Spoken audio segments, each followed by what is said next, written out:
Now, the problem of incentives also has to be viewed in terms of the objective of the development of a socialist economy in our country, not just from the point of view of earning more and more foreign balances stock.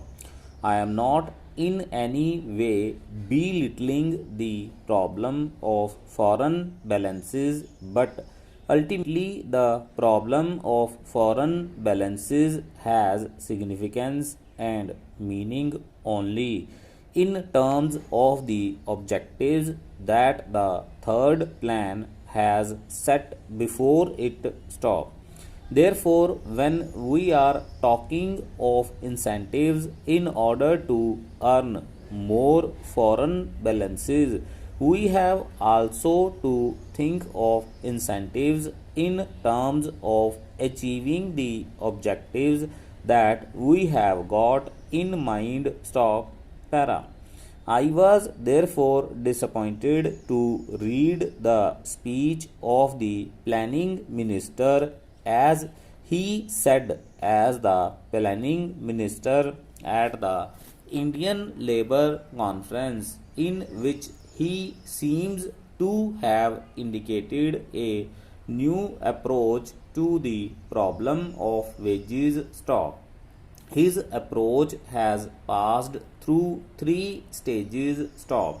In the first stage, just after the general elections, the planning minister come out with a statement that he was thoroughly dissatisfied with the way in which the wage structure had developed and that he meant to do something about it. Stop. He categorically stated that the real wages had not increased because of intransigence of the management, and he further stated that he wanted to do something about it. Stop. Then there came about a discussion as to what could be done, and all the industrialists themselves and the financial newspapers in this country came out with the theory that wages could be increased only if productivity is increased, and therefore wages should be linked with productivity. Stop.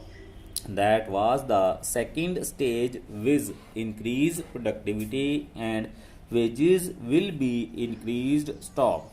That was the slogan, or that was the principle which was accepted even by the industrialists. Stop. But what do we find in the speech of the planning minister to the Indian Labour Conference? Stop.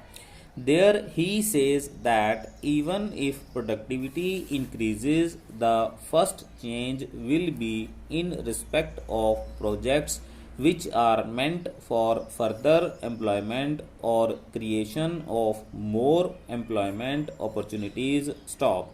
That means even if productivity increases, it is not that the workers will immediately benefit in terms of higher wages, so that it may be possible for them to improve their standard of living a little bit. Stop. Even if productivity rises, the fruits of productivity will go to schemes for creating further employment opportunities in the country. Stop. How long are the workers to wait, and what exactly will be the stage at which it can be stated that enough employment opportunities have been created and therefore the stage has come for increased wages? Stop.